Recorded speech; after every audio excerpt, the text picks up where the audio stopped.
Vous sentez au plus profond de vous qu'il est temps de changer, de devenir enfin la meilleure version de vous-même? Dans cette masterclass exceptionnelle, Luc Baudin, expert reconnu en développement personnel et ancien médecin, vous révèle comment accomplir votre légende personnelle.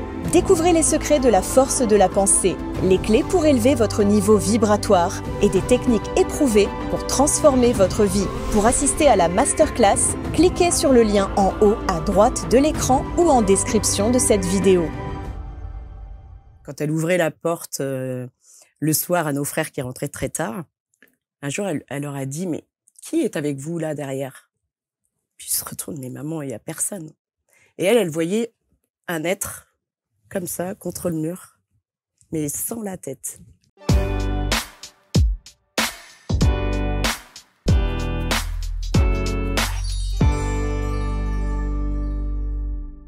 Merci d'être avec nous et bienvenue. Voici donc ce nouvel index que l'on vous propose en la présence de Martina et Lola. Elles sont installées toutes les deux sur les canapés. Bonjour. Alors, je dis mesdemoiselles, mesdames. On dit mesdemoiselles, mais mesdemoiselles. Comme vous voulez. Parce que ouais, c'est plus... Ça n'existe plus, mesdemoiselles. C'est vrai?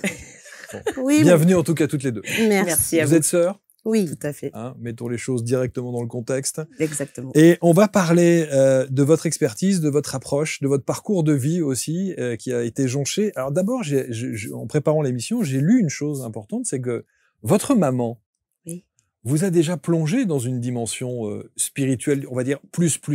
Oui. Qui veut commencer? Allez, Martina. Bah ok, je commence. Alors oui, effectivement. Alors notre mère, en fait, avait un côté assez spirituel, élevé, sauf qu'elle n'en parlait pas vraiment. En fait, elle nous donnait des petites billes pour nous faire comprendre qu'il y avait autre chose, en fait, que le monde naturel, le monde normal. Et en fait, c'est vrai que moi, comme j'avais des ressentis et des intuitions, un jour, je lui en ai parlé, et quand on en a parlé, elle m'a dit « Chut, tu n'en parles pas. On ne dit rien. » Parce que ça peut faire peur aux gens. Peur. Mais on parle de, quand je disais spiritualité plus, c'est presque du paranormal. Exactement. Ça allait jusque-là? Ah oui. Lola? Oui, c'était très axé sur l'ésotérisme, en fait, à nous raconter quelques anecdotes qui nous faisaient peur à nous, en fait. C'est vrai? Parce que, bah oui. De fantômes et de choses comme ça? Voilà, exactement. D'entités qui peuvent être dans notre immeuble, là où on habitait, par exemple. Quand elle ouvrait la porte le soir à nos frères qui rentraient très tard, un jour, elle leur a dit « Mais qui est avec vous là derrière ?» Puis ils se retournent « Mais maman, il n'y a personne. » Et elle voyait un être comme ça, contre le mur, mais sans la tête. Donc elle n'a pas pu identifier pour le coup. Non. Voilà. Donc vous avez été baignés dans cet univers-là, toutes les deux? Oui, tout à fait. Toute la famille, en tout cas? Toute la famille, oui. Bon, et alors ce qui était quelque chose d'abord, d'étrange et de perturbant, vous parliez de peur, il y a eu des choses qui vous faisaient extrêmement peur. À quel moment c'est devenu quelque chose de très naturel pour le coup? Bah, au fil du temps, en fait, c'est imprégné en nous quelque part. Et c'est une façon aussi de voir les choses, quoi. Vous êtes médium? Moi, je ne le suis pas, c'est plutôt Martina. Martina? Bah, après, j'aime pas dire que je suis médium parce que après, je fais pas de cartes, je fais pas de pendule, je fais rien de tout ça. En fait, ça vient directement, en fait, en moi. Et puis, des fois, je peux regarder une personne et puis dire que, voilà, il peut arriver vous ça. Vous ressentez quelque chose. Voilà, il peut arriver des choses étranges à la personne ou même dire, voilà, un petit message. Quand la personne elle se pose des questions, bah, il faut que tu fasses ça. Bah, pourquoi tu dis ça? Bah, je ne sais pas. Les amis, quelques secondes d'interruption dans ce programme, juste pour vous donner une information importante. Vous savez que chaque jour, sur ABC Talk TV, on aime et on prend le temps de vous recevoir pour parler des pratiques et des praticiens inspirants de par leur parcours et de par leur expertise. Alors peut-être que vous aussi, vous aimeriez partager avec nous votre métier et vous installer ici dans ce studio, sur ces canapés, pour nous dire un petit peu comment vous en êtes arrivé à ce que vous êtes aujourd'hui. Alors si vous êtes à la fois thérapeute, expert, coach, accompagnant de vie et que vous avez envie d'enregistrer un entretien avec moi dans ce studio ABC Talk, il suffit simplement de postuler sur le lien qui est sur cette vidéo ou éventuellement dans la description de la vidéo et vous serez à la suite de cela référencé sur la première plateforme vidéo des thérapeutes accompagnants de vie, coachs et autres experts. Vous, en l'occurrence, je vous le souhaite et je vous dis merci de votre fidélité. Indexabc.fr ou alors le site directement abctalk.fr. Voilà. En tout cas, on sent bien que votre univers était quand même prédestiné à faire celle que vous êtes aujourd'hui toutes les deux. Et on va voir ce que vous pouvez nous apporter. Il y a un très très bel, j'allais dire, instrument. On dit un instrument? Oui, c'est un instrument. C'est un instrument qui est installé sur cette table. On va faire un gros plan. Et c'est un outil de travail, pour le coup. C'est mon outil de travail. C'est avec ça que je l'associe à la pratique de l'hypnose. Ouais. Parce qu'en fait, je me suis dit, on est fait de sons à la base. La première chose qu'on fait quand on est, c'est un cri. Et ça définit la signature de qui tu es. Et en fait, du coup, je me suis dit, je pense qu'avec cet instrument, je vais pouvoir aller dans tout l'univers, tout le package des notes et retrouver, en fait, la note qui te correspond. Waouh! Voilà. Alors, en fait, c'est réaccorder ta note intérieure à qui tu es. Alors, je ne sais pas si... je voudrais qu'on ait une sonorité, parce qu'avant l'émission, vous avez fait une petite sonorité qui était la sonorité du cœur. Je voudrais qu'on essaie de la... Je ne sais pas si on va l'entendre, je vais juste me pencher avec le micro pour qu'on puisse... Et Mo me dira évidemment dans le retour si on a un bon son. Mais la sonorité du cœur, ça s'appelle un xylocristal. Un xylocristal, évidemment, c'est le xylophone au cristal. Oui. Voilà, tout simplement. Voyons un peu ce qu'est cette sonorité du cœur.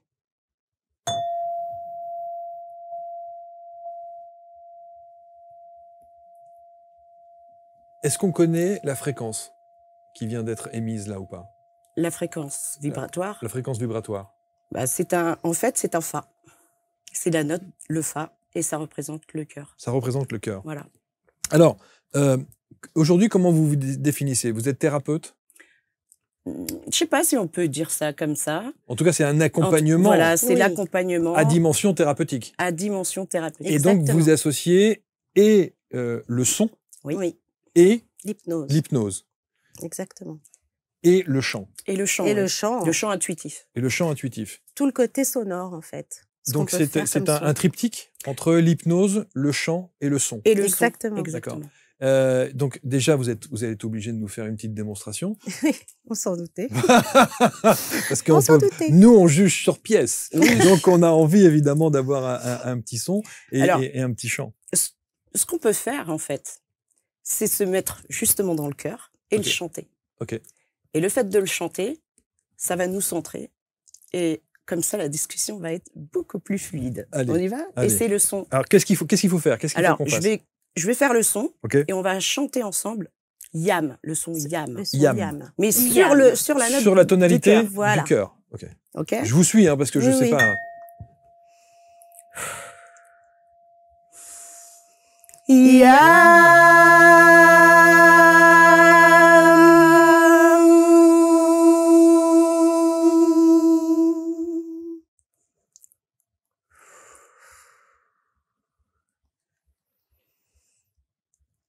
Waouh, j'adore. C'est vrai. Vous pouvez remettre un petit schnout? J'en ai pas su. Un petit. Est-ce que tu aimerais plutôt une autre note par exemple? Par exemple, activer ta connectique de tes racines à Mère Terre. Allons-y. Et c'est le son lame.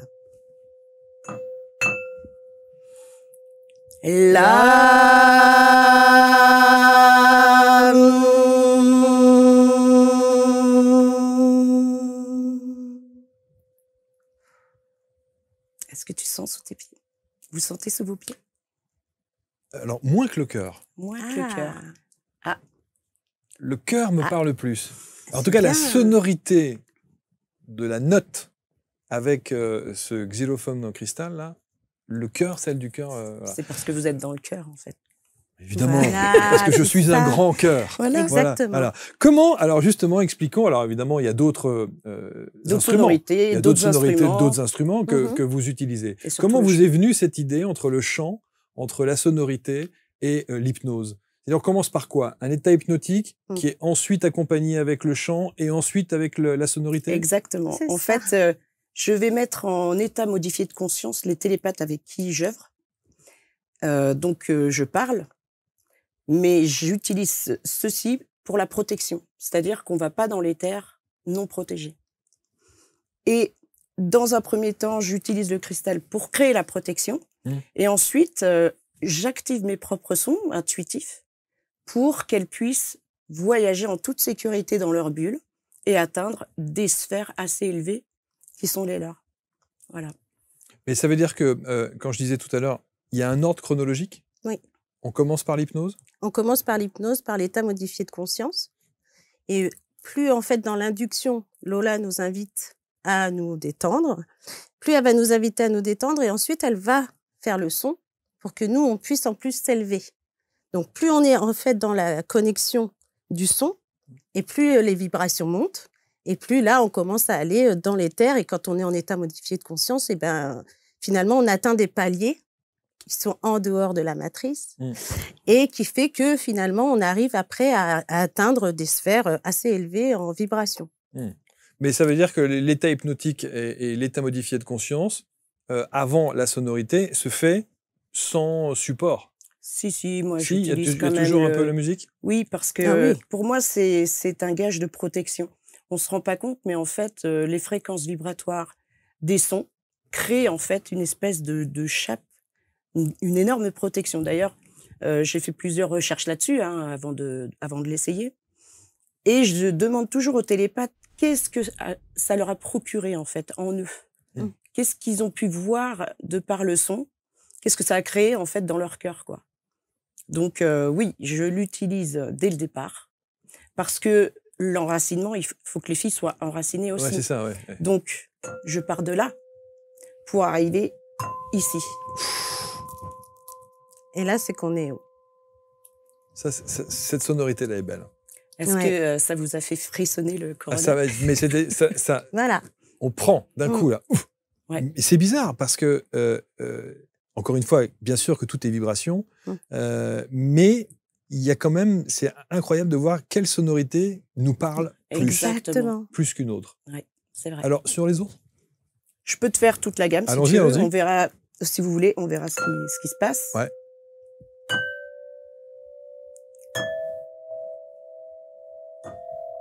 Attends, je sais pas bien.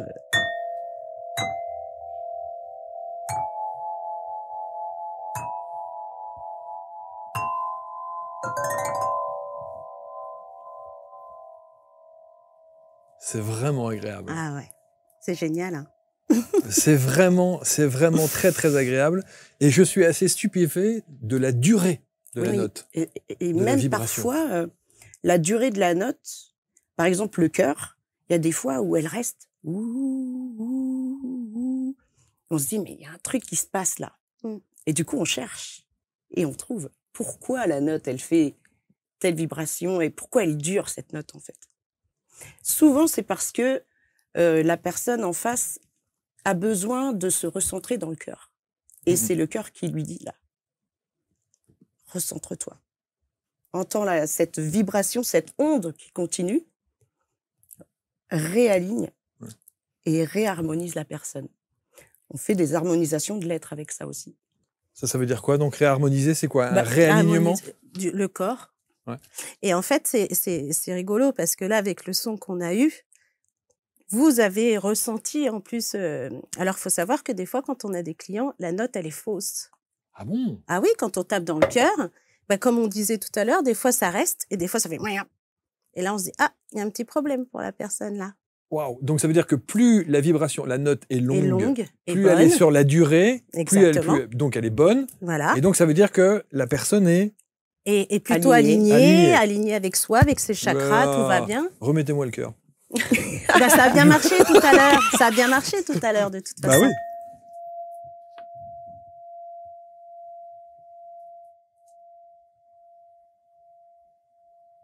Pas mal. C'est bon, le studio est bon là. Ah, c'est pas mal, c'est pas mal. Le studio est bon, justement, comment savoir si ce que vous venez de faire, le geste là, avec cette note là, me correspondait? On est plusieurs. Oui, bien sûr. Dans le studio, il y a évidemment le studio, il y a tous les gens autour, il y a vous. Comment on peut savoir que ça, c'est pour moi? Parce que vous êtes là déjà. Parce que vous êtes près de l'instrument et puis vous êtes avec nous et on discute. Et on discute ensemble. Tous les trois aussi. Ça pourrait être aussi la vibration qu'on émane tous les trois. Tous les trois. Et qui fait que du coup, on est vraiment bien dans le cœur. Okay. On pourrait bien s'entendre. Ouais. Et du coup, c'est vrai que ça permet en fait de réaligner. Ça sent quand on entend cette note qui dure. bah là, on sent franchement cette vibration qui monte et puis le cœur qui vibre. Ouais. On pourrait se demander aussi on pourrait se dire, mais vous n'avez pas nécessairement besoin d'hypnose. Vous pourriez le faire sans un état modifié de conscience. Bien sûr, on le fait sans état modifié de conscience. Parce qu'il y a pour le coup des gens qui vont vous dire, mais moi, vous savez, je suis pas très réceptif à l'hypnose. Oui, complètement. Et ils sont plus réceptifs en étant normal, en fait, et à jouer les sons. Qu'est-ce que vous avez d'autre comme instruments qui sont susceptibles dans votre accompagnement thérapeutique? Bon, bah, on a le tambour. Moi, j'ai un petit handpan, parce que j'ai pas trop le gros encore. J'ai un petit handpan qui accompagne, en fait. Alors, faut savoir que donc, on utilise le xylo. Ensuite, quand on fait la libération de la personne pendant l'hypnose, en fait, eh ben, on va la faire chanter. Mais après, on va pas faire chanter Céline Dion ou quoi. Hein, c'est pas. On fait sortir ce qu'il y a dans le corps. Et quand elle chante, du coup, bah moi j'ai mon handpan et là je l'accompagne avec le son et du coup ça emmène la personne à lâcher vraiment ce qu'elle a besoin de lâcher. Donc du coup, bah on a toujours d'autres instruments. On a aussi un tambour, une autre télépathe qui a un tambour et elle aussi pareil qui fait les vibrations du cœur avec son tambour et du coup on emmène tout le monde comme ça. Alors on se dit que ça ne peut se faire qu'en présentiel, pour le coup. Non, pas que. On le fait via Skype et en présentiel. On peut le faire à distance aussi? Ah oui, on le fait à distance. Et la sonorité est aussi... Enfin, l'impact de la sonorité est aussi excellent. Oui. En fait, ce qu'il faut savoir, c'est que quand la personne vient pour sa séance, la première chose qu'on prend, c'est le ton. On prend déjà le ton que nous, on émane. Et ensuite, quand la personne, on l'invite en toute sécurité parce qu'on a créé la protection avec le xylo, on prend le ton de la personne. Alors ça veut dire quoi? On prend le ton de la personne? On prend le ton, c'est-à-dire on écoute sa note intérieure. Est-ce que sa note intérieure est accordée? Et en général, quand les personnes viennent, c'est que la note, elle n'est pas accordée. Donc Martina, je lui demande sur quelle note elle vibre.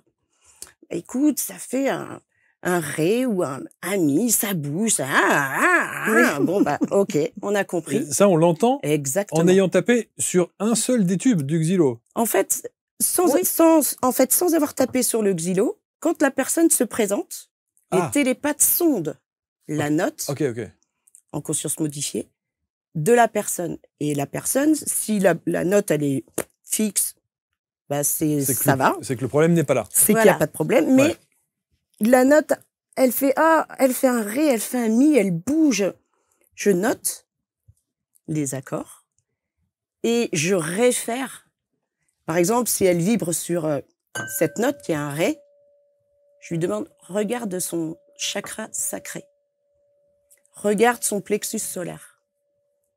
Et en général, quand elle regarde, là, c'est bouché, ça tourne pas. Et quand vous regardez au travers de quoi? Au travers de vos ressentis ou au travers de l'hypnose? Au travers de l'hypnose. Au travers de l'hypnose. Et au travers de l'hypnose, on travaille sur les chakras. Donc, c'est vrai que le xylo, avec les notes, on peut les relier aux chakras. Donc, quand on dit, ça fait un do, ça fait un ré, ça fait ça bouge. Et puis ça bouge, et ben, on se dit, bah voilà, c'est relié à tel chakra. Vous avez bien raisonné avec le cœur. Donc, ça veut dire que votre chakra du cœur, il est nickel. Bon, c'est bien. Mais après, on n'est pas à l'abri que le chakra-gorge, il y a des trucs encore, des non-dits, alors ça parle pas, et puis quand vous parlez, ça fait comme ça. Remettez-moi un petit chakra-gorge, là. Non, ça va, Marc. On est pas mal, là. Ça dépend comment on le voit dans les terres. Là, ici, physiquement, ça va. Si on va chercher plus loin, plus profond de qui vous êtes, Martina, elle va détecter, tiens... Là, il y a un truc qui colle pas. Il y a des non-dits, il y a des choses qui vont pas. Et du coup, on travaille sur la gorge. Et ça, c'est l'hypnose qui va nous le dire. Oui, exactement. Parce qu'on arrive à voir, en fait, des fois, par exemple, par rapport au chakra-gorge, la personne parle bien, tout va bien. Sauf que, finalement, à l'intérieur, on se dit, il y a des non-dits qui sont bien enfoncés et qu'elle ne veut pas dire. Donc, qui sont peut-être liés au transgénérationnel, qui sont peut-être liés aussi à la famille actuelle ou le travail ou autre. Ça peut être, de toute façon, dans la parole. Et là, quand on travaille le chakra-gorge et qu'on dit à la personne, du coup, de chanter, des fois, on le ressent aussi. Parce que la voix, elle fait... des fois, la voix, elle fait juste un son et puis elle s'arrête. Parce qu'elle n'arrive pas à aller plus loin, la personne. Et après, il y a un travail à faire, évidemment, là-dessus. Donc, quand on travaille sur l'hypnose et la musique, en fait, et le son, ce qu'on fait, c'est qu'après nos hypnoses, de toute façon, il y a un suivi. Donc, comme ça, les personnes ne sont pas seules après. Et puis, s'ils ont des ressentis qui vont pas bien, etc. Donc, on peut aussi après harmoniser de nouveau la personne au bout de 3 semaines, 1 mois, pour voir si elle est vraiment bien alignée ou pas, ou s'il y a eu des choses qui sont venues et qui ont fait que... Et ce qui est intéressant, c'est de se dire qu'effectivement, on peut faire ça à distance. Moi, je suis assez étonné de voir que c'est super chouette. la sonorité est toujours délicate quand on est à distance, mais non. Ah non. Même faire un soin, on va dire, à distance sur une photo.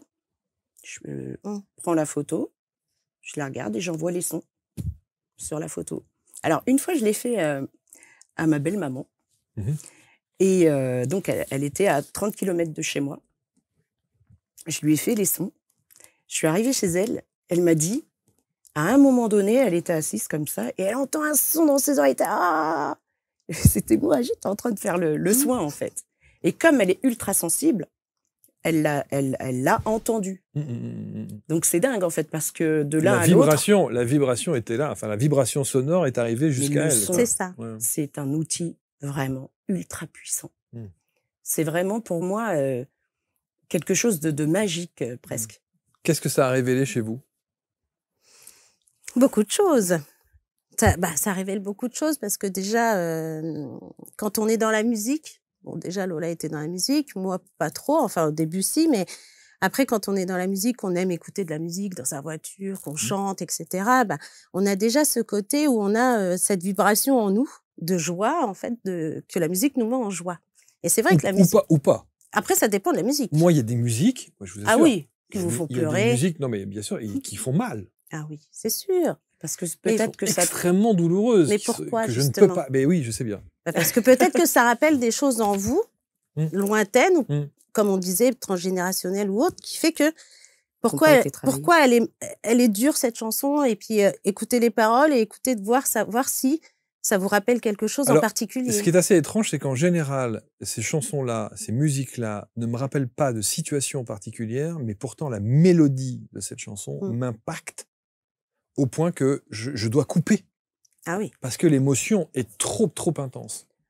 Parfois, il y a des sons qui sont pas faits pour nous, en fait, et qui nous font mal parce que l'intention, peut-être, de l'artiste n'est pas dans le cœur. Et du coup, ça nous touche pas. Ça nous touche autrement. Ça nous fait plus de choses qui nous correspondent pas. Ça nous met mal à l'aise. Ça nous met mal à l'aise. Ça sonne faux, presque. Donc, vous êtes quand même bien répartis les rôles. Vous êtes plus sur la partie hypnose. Oui. Et vous êtes plus sur la partie musicale, vibration. Ouais, je suis opératrice. Voilà. Parce que vous êtes une chanteuse. À la base, oui. C'est bien. À la base, oui. Vous chantiez quoi? Alors, j'étais plutôt ouverte à plein de styles, mais j'ai beaucoup fait de rock fusion. Ah ouais. J'avais un groupe, on a vécu en communauté, on a fait de la tournée, etc. Ouais. Et j'avais vraiment envie de comprendre pourquoi cette appétence pour le son, parce que j'avais jamais pris un seul cours de chant, en fait. Mais c'est comme si c'était déjà en moi, quoi. Ouais. Il faut dire que notre mère, non seulement nous a appris tout ce qui est spirituel, mais nous a donné aussi, avec notre père, cette culture de la musique. Ouais. On pouvait pas rester assis sans se lever, sans danser, sans chanter. Bien sûr. Et ça fait partie de notre culture, en fait. Mais j'avais envie de comprendre vraiment en quoi ça peut aider. Et c'est quand j'ai monté mon école de chant que je voyais les gens rentrer comme ça et ressortir comme ça, et les retours me disant moi je suis professeur, chaque rentrée j'ai des réunions à faire avec les parents et ma voix elle tremble, j'ai peur, etc. Pour la prise de parole en public, on n'est même pas sur du chant là pour le coup. Voilà, exactement. Ouais. Mais le fait que je les sorte de leur zone de confort, c'est-à-dire que toute une année on travaille sur un répertoire, ensuite je leur présente des musiciens professionnels quand même avec qui ils vont jouer, ils jouent pas sur une bande, avec des vrais pros, avec des vrais techniciens qui font les prises de son, etc. Le challenge de chanter devant 600 personnes pendant 3 soirs, ça donne un bon coup de pied aux fesses. C'est sûr. Et ça redonne confiance à la personne en se disant, mais en fait, je suis capable de le faire. C'est comme en hypnose, quand on leur dit, tu vas chanter maintenant pour vraiment libérer. Ah ouais, mais moi, je sais pas. Qu'est-ce que je dois chanter? Qu'est-ce que je dois chanter? Ben, on ne te demande pas de chanter du Rihanna ou quoi. C'est ce qui vient de ton cœur. Et c'est ce qui va, en fait, libérer ce qu'il y a vraiment en toi, en fait. Et c'est incroyable ce que ça peut faire, parce qu'on a vu des gens vraiment en session d'hypnose se transformer, enfin, se rendre compte qu'ils ont quelque chose en eux qui est précieux, en fait, et qui peuvent le faire aussi, parce que c'est naturel. Tout le monde peut chanter. Et vous, l'hypnose, à quel moment ça entre dans votre vie et pourquoi avoir choisi cette spécificité-là? Alors, pourquoi avoir choisi l'hypnose? Déjà, donc, comme je disais tout à l'heure, quand j'étais plus jeune, j'avais donc ces ressentis, les intuitions, et puis ensuite, à un moment donné, donc on est une grande famille. Alors, on a perdu un frère d'un accident, et je le savais. Bizarrement, je le savais, mais bon, j'ai rien dit. Et puis après, je me suis dit, c'est peut-être de ma faute, c'est peut-être moi qui ai lancé le truc parce que je le savais. Donc c'est vrai, quand on a des ressentis, des fois, si on le dit pas, ça reste dans la tête. Et donc du coup, on se dit, peut-être que c'est moi qui lance cette intention, alors qu'en fait, non. Bon, c'est arrivé, c'est arrivé. Et à partir de ce moment-là, j'ai voulu tout couper. Parce que j'ai dit, non, je veux plus rien ressentir. Moi, je vais être comme tout le monde. Et puis arrêter d'avoir ces trucs qui viennent dans ma tête et puis qu'on me dit si, il faut que tu dises ça ou tu vas voir ça. Donc finalement, j'ai tout coupé à un moment donné de ma vie pour continuer ma vie normale. Et en fait, ma sœur, qui cherchait aussi tout ce monde invisible, on va dire, donc me dit oui, écoute, j'ai rencontré des gens, ça serait bien que tu les vois aussi parce que c'est intéressant. Bon, ok, pourquoi pas si tu veux. Et puis c'est quoi? Bon, c'est l'hypnose. Ok, bon, on va faire une séance. Cache ta joie, cache ta joie. Voilà, non, parce que j'avais un peu, je me disais, je sais pas si j'ai envie ou pas, mais bon, on tente. Donc on a fait une des premières expériences, et puis après, je me retrouve à faire une vraie expérience là, avec des personnes qui étaient déjà dans l'hypnose justement régressive, et puis là, on me dit cette séance, mais en fait, t'as tout coupé? Bah oui. Parce que je pensais pas qu'on me dirait des vérités. Donc, j'ai dit oui, c'est vrai. En fait, t'as peur de ta puissance.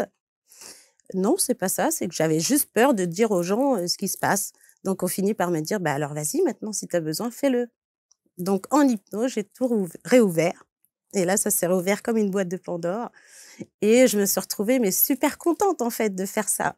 Et de retrouver, en fait, ce ressenti, mais autrement que quand j'étais plutôt ado. Et là, je suis plutôt adulte. Et puis là, je retrouve une famille, entre guillemets, de cœur. Parce qu'on m'aide, en fait, à m'ouvrir à ça. Et finalement, je m'ouvre à ça. Et puis là, on voit que finalement, ça marche, quoi. Et puis là, je me réveille. Et puis je me dis, oui, c'est génial. Après, je fais des rencontres. Et je me dis, c'est que ça doit être comme ça. Et donc, finalement, on a continué après à travailler ensemble. Parce que Lola aussi, elle est rentrée après dedans. Et on a rencontré d'autres personnes dans l'hypnose qui ont fait qu'avec qui j'ai travaillé après par la suite et avec qui j'ai travaillé, en fait, ce côté hypnose régressive. L'hypnose régressive. Et le côté télépathie, en fait. Elle a des capacités télépathiques qui sont assez extraordinaires, en fait. Non, mais c'est vrai. Tous les télépathes avec lesquels on œuvre, en fait, sont d'une hypersensibilité et chacun a son niveau de conscience aussi, donc il faut jouer avec ça, le niveau de conscience de chacun. Mais Martina, elle a vraiment ce truc, elle va sentir les odeurs, elle va voir la personne, comment elle est habillée, etc. C'est un truc de fou quand même. Donc tu peux t'appuyer là-dessus pour justement prendre ton fil conducteur pour la personne qui est en face de toi et l'aider à se libérer par elle-même et recouvrer sa souveraineté. En tout cas, on sent bien que d'abord il y a une belle alchimie. Alors, vous êtes sœurs, évidemment. Puis on s'aime beaucoup. Et puis, évidemment, évidemment. Et il y a une belle complicité, complicité familiale bien sûr, mais complicité au travers de vos expertises respectives. Et ça, c'est important de voir qu'effectivement ça matche bien et de voir aussi à quel point on peut révéler des choses, se révéler, s'aligner, se remettre en place avec le son, avec le chant, avec l'hypnose et avec tout ce package en fait que vous proposez. Est-ce que vous lui avez donné un nom à ce package? Un nom, c'est-à-dire? Le chant des possibles. Le chant des possibles. Oui. Sauf que, pourquoi vous n'avez pas écrit chant comme le chant? Ah là, oui, à chaque fois on nous l'a dit, c'est dingue. À chaque fois on nous dit, mais pourquoi vous n'avez pas de... parce que c'est l'ouverture. C'est l'ouverture du chant. Un chant de blé, un chant qui est énorme. Et dans le son du chant, t'entends le chant? C'est sûr qu'il y a chant. Et vous auriez pu l'écrire comme un chant, oui. puisqu'on était dans la vibration, et enfin peu importe. Voilà, mais après, non, mais quand j'ai vu ça, je dis tiens, c'est bizarre, puisqu'on parle de chant, puisqu'on parle de vibration, oui. puisqu'il faut chanter à un moment donné. C'est pour faire parler les gens. En tout cas, ça a suscité la question. Et c'est vrai qu'on a mis le chant parce qu'on s'est dit, un chant comme un champ de blé, c'est énorme les chants, puis le chant. Déjà, c'est pas juste un chant, en fait. C'est du chant intuitif. Il y a des gens qui peuvent chanter, comme on dit, on leur demande pas du Rihanna, mais il y en a qui vont sortir des sons et puis qui vont faire du la la la ou qui vont chanter une vraie chanson. Donc après, on n'est pas fermé non plus à ça. Aux personnes qui vont finalement chanter aussi des chansons actuelles ou autres. Donc c'est pour dire qu'il y a différents chants aussi. C'est du soin énergétique que vous proposez? Quelque part, oui. Oui. Complètement. Parce que ça aide à la réharmonisation de l'être. Ça, en fait, on peut jouer sur la personne, jouer sur les animaux, sur les endroits. Tout est susceptible d'être interféré par des ondes qui sont néfastes, en fait. Et les sons sont là pour tout réaccorder. Donc, ça réaccorde les corps humains, ça réaccorde les corps d'animaux et ça réaccorde les endroits où nous vivons. C'est l'instrument de base que vous utilisez à chaque fois? Oui, c'est mon ami. C'est celui-là avec lequel vous voyagez tout le temps dans sa mallette, etc., etc. Mais c'est vrai que c'est intéressant et ça donne envie de tester et de se dire, bah tiens, essayons de voir un peu ce que nous dit d'abord la vibration, ce que vous ressentez au travers de cet état modifié de conscience via l'hypnose, et puis ensuite de voir de quelle manière vous réharmonisez le tout. Mais vous devez quand même voir et vivre des expériences avec des gens ou des situations qui sont un peu... Ah oui. Ah bah, évidemment. C'est récurrent. Sinon, ils ne viendraient pas nous voir. Bah bien sûr, bien sûr. Quelle est juste pour finir, quelle est l'histoire, enfin l'histoire qui vous a le plus profondément touché dans votre accompagnement d'un avant-après? Quelqu'un que vous avez reçu, qui a fait l'expérience, ou même à distance, puisque vous l'avez dit, on peut le faire à distance. Bah, oui. C'est une personne là qui me vient et c'est une femme qui a donné des centaines et des centaines de cours de chant avec des enfants, une chorale. Et à partir d'un certain moment, ça s'est bloqué. Elle n'a plus pu chanter. Donc, chakra de la gorge, allons-y. Oui, déjà. Donc, on lui a fait sa session et on l'a amené avec douceur, parce qu'il faut y aller avec douceur, parce que le chant, en fait, on peut pas mentir avec ça.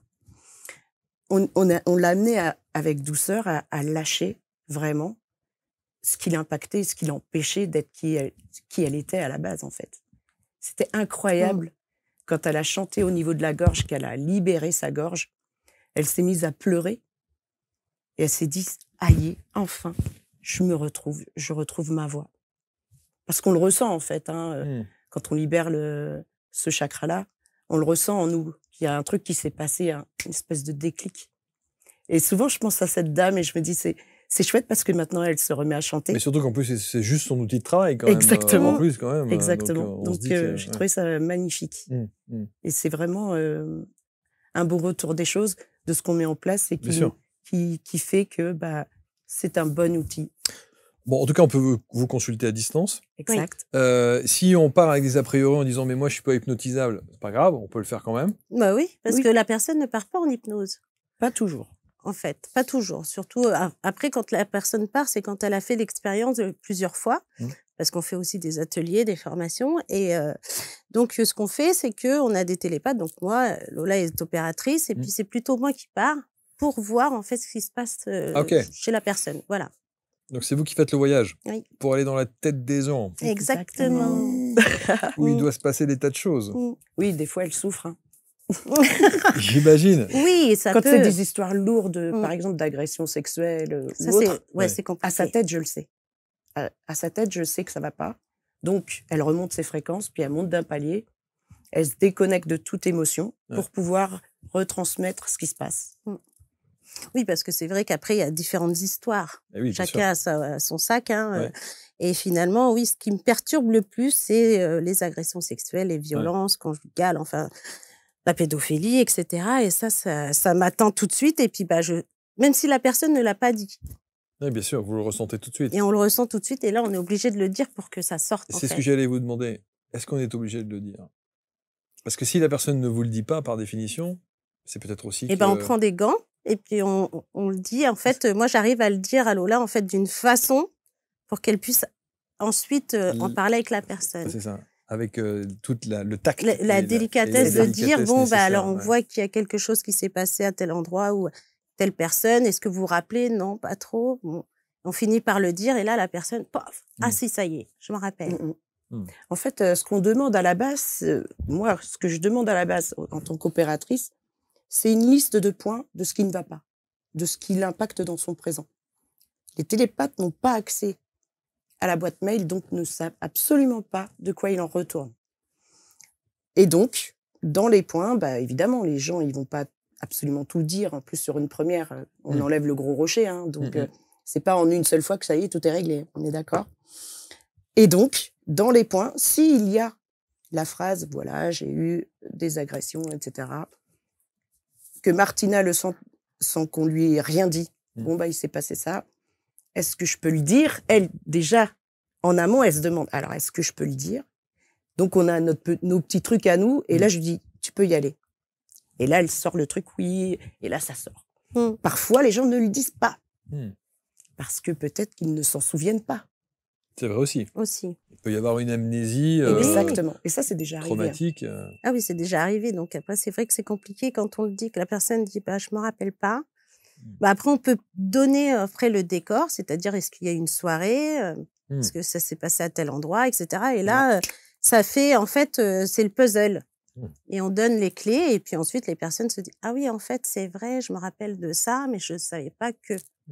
Voilà. C'est génial parce que du coup, ils peuvent travailler dessus et se libérer vraiment complètement parce que c'est compliqué des fois. Compliqué. Parfois, il y a des situations de vie, des tranches de vie qui sont évidemment très, très lourdes. Vous êtes du côté de Chartres, c'est ça? Oui, tout à fait. Vous êtes à Chartres. Donc, vous avez un cabinet sur place? Alors, moi, j'ai un cabinet, mais une fois par semaine en présentiel. Sinon, la plupart du temps, c'est en visio. En visio directement. Comme ça, on peut travailler avec un champ large de personnes. Voilà. Le champ des possibles. Exactement. Le champ des possibles, évidemment. On va mettre bien sûr autour de la vidéo tous les liens pour que vous puissiez rentrer en contact avec Martina et Lola. Les formations aussi?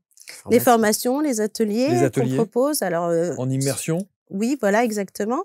Et en fait, on propose après en fonction de la personne. Hein. On n'impose pas forcément. Donc, on propose 3 jours, par exemple, d'atelier. C'est pas 3 jours d'affilée.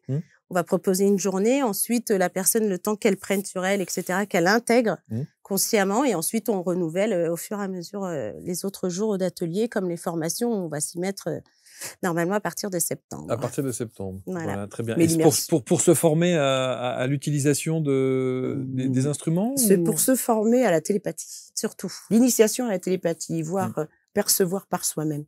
Alors, vous savez, moi, il y a un truc qui m'a étonné. De toutes les émissions qu'on a pu enregistrer, c'est la première fois que j'entends dire « Non, mais moi, je suis opératrice ». Ouais. On a l'impression qu'on est dans un service de télécom. Voilà, et alors moi, je suis opératrice. C'est très étrange que vous utilisiez cette définition-là, cette dénomination-là. Moi, je suis opératrice. Ouais, j'aurais pu dire conductrice de paquebot, parce que quand même, on emmène des gens dans des mondes, dans des plans différents. Donc, on a cette responsabilité-là. Oui, bien sûr, bien sûr. On est le conducteur en fait, du train. Et oui, du coup, je suis opératrice. Voilà. Oui, et c'est vrai qu'on donne ces termes-là parce que moi, quand j'ai commencé l'hypnose avec plusieurs personnes, il y avait déjà ces termes-là, l'opérateur et le télépathe. Ah, ok, d'accord. Donc, du coup, on a gardé... On a gardé l'appellation. Exactement. On se refait un petit coup de cœur. Avec plaisir. Attends. Et évidemment, vous allez partager, vous commenter, bien entendu. N'oubliez pas qu'en dessous de la vidéo, vous avez tous les liens, tous les réseaux qui vous permettent de rentrer en contact avec Martina et Lola et de consulter, bien évidemment, à distance. Vous avez vu que c'est pas la peine de se déplacer. Il faut simplement être dans des conditions plutôt calmes, détendues. Et puis avec des petits écouteurs, un petit casque, quelque chose. Voilà. Ça peut être un ordinateur. S'il n'y a pas d'ordinateur, ça peut être avec le téléphone. Donc, il n'y a pas de souci. Il n'y a pas de souci là-dessus. Pourtant, ce serait dommage de le faire avec le téléphone. Ah oui. Quand on a une sonorité comme ça. Un truc comme ça. Franchement. Oui, en général, c'est mieux un ordinateur. Un ordinateur. Ok, c'est vrai. On va se quitter sur une petite note de cœur. Voilà, à l'image de Martina et Lola.